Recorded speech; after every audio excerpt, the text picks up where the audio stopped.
Ousmane Sonko a les 9 pièces et les 7 mentions et 9 mentions, si on veut dire, donc qui doivent composer le dossier de déclaration de candidat. amul dara lu ko xañ mu mën a doon candidat. dossier candidature bu Ousmane Sonko ñeel élection présidentielle bi ñu dëkkmal mandataire am Ayib Daffé yóbbu na ko ca conseil constitutionnel donte amul fiche de parrainage bi direction générale des élections wala jox candidat yi, amul itam attestation de caution bi caisse des dépôts et consignation CDC war a joxe. kon jiital Pastef dafa mel ni du loolu moo ko nara tere nekk candidat. dossier booba mi ngi ko wekk ci juróom-ñaari sage nekk ca conseil constitutionnel. Mamadou Badio Camara ak ñamu àndal war a kon xool ana naka la ñuy def ak boobale dossier bu Ousmane Sonko, waaye buñ sukkandikoo ci li am démb mënees naa am yaakaar ne boobale dossier dana jàll. Saybani Sougou amu ci xel ñaar, nee na lépp li nga xamante ne administration moom moo ko gàllankoor ngir Ousmane Sonko dossier bi mën a jàll, conseil constitutionnel waru caa ànd ndax leer na ni administration bi nguur gi moo koy jëfandikoo ngir tere Ousmane Sonko mu laaj réew mi comme ni ko doomu Sénégal yépp sañee. ngir dëggal kàddoom yooya, expert bi ci wàllu marché public ma ngay fàttali la amoon ca conseil constitutionnel fukki fan ak juróom weeru avril atum 1998 muy décision numéro E398 bu 5 avril 1998 Insa Sankaré mandataire RPJS. loola soxaloon élection législative yu ñaar fukki fan ak ñeent weeru mai atum 1998 mandataire Rassemblement pour le progrès, la justice et le socialisme dafa déposé woon dossier de candidature ca conseil constitutionnel donte amutoon récépissé trésor général. la ko waraloon di coowal administration, wante teewul conseil constitutionnel dafa daal di jox dëgg parti professeur Insa Sankaré booba ne administration moo lajj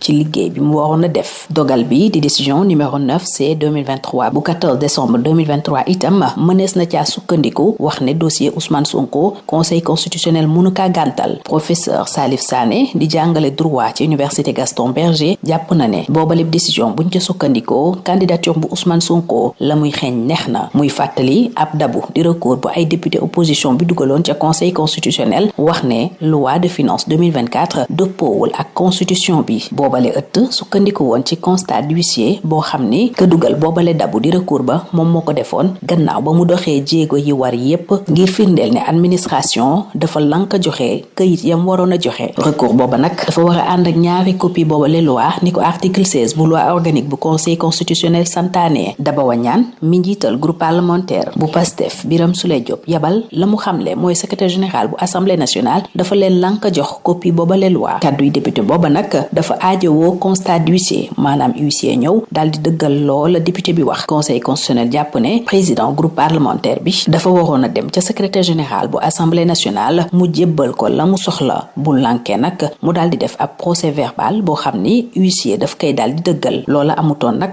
moo tax recours booba kenn nanguwu ko woon. Ngouda Mboup di juriste moom jàpp ne buñ sukkandikoo ci li conseil constitutionnel jot a àtte moo xam lu yàgg mbaa lu bees dafa war a nangu candidature Ousmane Sonko ndax nee na lépp lu conseil constitutionnel mës a àtte te la ca doon xajam di administration mi taxawul taxawaay ba mu waree mbaa mu am fu mu féetee mbaa mu teg ay gàllankoor ngir indil jafe-jafe nit ka yëf ya soxal conseil constitutionnel mësu caa ànd ndax administration bu deful la mu war a def loola kenn waru ko wékk ci ndoddu ñañu salfaañe seen àq ak seen yelleef.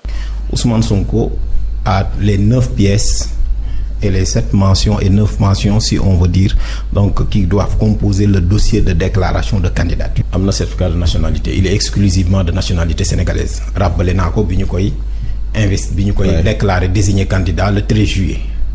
Ousmane Sonko jouit de l'intégralité de ses droits. Même contumace bi ñu doon wax le juge ñoon faxas na ko fële. le juge Thion pardon faxas na ko fële. Ousmane Sonko est en règle avec le fisc.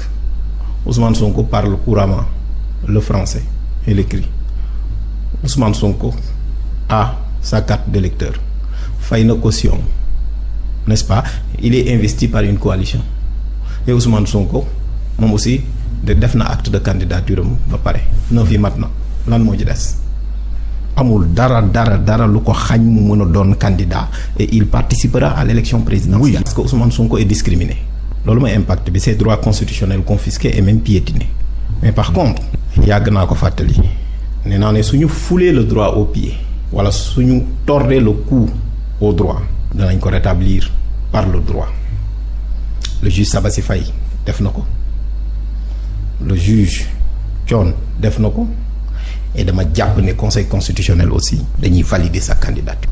Tous ces actes-là ne sont pas imputables à Ousmane Sonko. C'est un citoyen sénégalais qui a le droit de déposer sa candidature. Conseil constitutionnel mënul def lu dul valider la candidature de Ousmane Sonko. Donc kon lii lépp buñ ci sukkandikoo mën nañoo jàpp ne candidature bu Ousmane Sonko conseil constitutionnel daf ko war a nangu mu mën a bokk ci élection yi waaye kaddu gu mujj gi Mamadou Badio Camara ak ay ñoñam ñoo ko yore kon ñu xaar fu wànnante di mujjee ki gëtam. Le mandataire du candidat Ousmane Sonko a déposé le dossier de candidature de ce dernier au Conseil constitutionnel, ce malgré l'absence de fiche de parrainage que devait lui délivrer la Direction générale des élections et de l'attestation de caution que remet la Caisse des dépôts et consignations à tous les candidats. Le leader de l'ex-Pastef a donc décidé de passer outre le refus de l'administration et de confier son sort aux 7 sages. Mamadou Badio Camara et ses compères devront donc se prononcer sur la recevabilité ou non de la candidature de Ousmane Sonko. Et à ce propos, Saïbani Sougou est formel. Selon lui, les multiples obstacles, entraves totalement infondées et dressées par l'administration sénégalaise qu'il considère comme le bras armé du pouvoir pour barrer la route à Ousmane Sonko, dont sa volonté de briguer la magistrature suprême ne saurait en aucun cas constituer un frein du point de vue juridique pour la recevabilité de sa candidature à l'élection présidentielle du 25 février 2024. Et pour étayer son propos, l'expert en marché public rappelle une jurisprudence du Conseil constitutionnel en date du 15 avril 1998. Il s'agit en fait de la décision numéro E398 du 5 avril 1998, instance carré, mandataire RPJS. Pour les élections législatives du 24 mai 1998, le mandataire du Rassemblement pour le progrès, la justice et le socialisme avait déposé un dossier de candidature sans un récépissé du Trésor général. N'empêche, le Conseil constitutionnel avait tranché en faveur du parti du professeur instance carré, pointant du doigt une défaillance de l'administration. La décision numéro 9C 2023 du 14 décembre 2023 peut aussi servir de jurisprudence en la matière. Professeur de droit à l'université Gaston Berger, Salif Sané estime même qu'il s'agit d'un bon augure pour Ousmane Sonko. En effet, se prononçant sur un recours déposé par les députés de l'opposition afin que le Conseil constitutionnel déclare contraire à la Constitution la loi de finances de 2024, la juridiction avait affirmé qu'un constat d'huissier établi après que le requérant ait accompli toutes les diligences utiles pour remplacer le refus de l'administration de livrer des documents demandés, renseigne le juriste. Le recours devrait être accompagné de 2 copies de cette loi conformément à l'article 16 de la loi organique sur le Conseil constitutionnel. Cependant, selon les déclarations du député Daba Wanyan, mandaté par le président du groupe parlementaire Biram Souleye Diop, le secrétaire général de l'Assemblée nationale a refusé de donner une copie de la loi. Ce sont ces déclarations du député qui ont fait l'objet d'un PV de constat d'huissier. Pour le Conseil constitutionnel, le président du groupe parlementaire devrait saisir directement le secrétaire général du Parlement. En cas de refus de ce dernier, établir un procès-verbal de constat d'huissier. C'est la raison pour laquelle le recours a été déclaré irrecevable. Place à l'avis du juriste Ngouda Mboup qui déclare pour sa part qu'en vertu de sa jurisprudence constante, ancienne et récente, une réponse du Conseil constitutionnel parfaitement justifiée et modifiée au regard de la finalité de la procédure de parrainage doit permettre de déclarer recevable la candidature de Ousmane Sonko. Il affirme en effet que dans toutes ces décisions, le Conseil constitutionnel a eu à préciser que le refus et les agissements de l'administration non imputables aux concernés donnent lieu au rétablissement de ses droits. C'est dire donc que se fondant sur tout cela, Ousmane Sonko peut bel et bien être candidat. Reste maintenant à savoir ce que le Conseil constitutionnel prendra comme décision. Ousmane Sonko a les 9 pièces et les 7 mentions et 9 mentions, si on veut dire, donc qui doivent composer le dossier de déclaration de candidature. Am na certificat de nationalité, il est exclusivement de nationalité sénégalaise. Rappelé naa ko bi ñu koy déclarer désigné candidat le 13 juillet. Ousmane Sonko jouit de l'intégralité de ses droits. Même contumace bi ñu doon wax le juge Ndione faxas na ko fële. Le juge Thion pardon faxas na ko fële. Ousmane Sonko est en règle avec le fisc.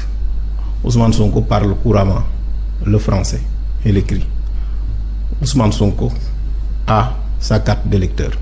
Fay na caution, n'est-ce pas? Il est investi par une coalition.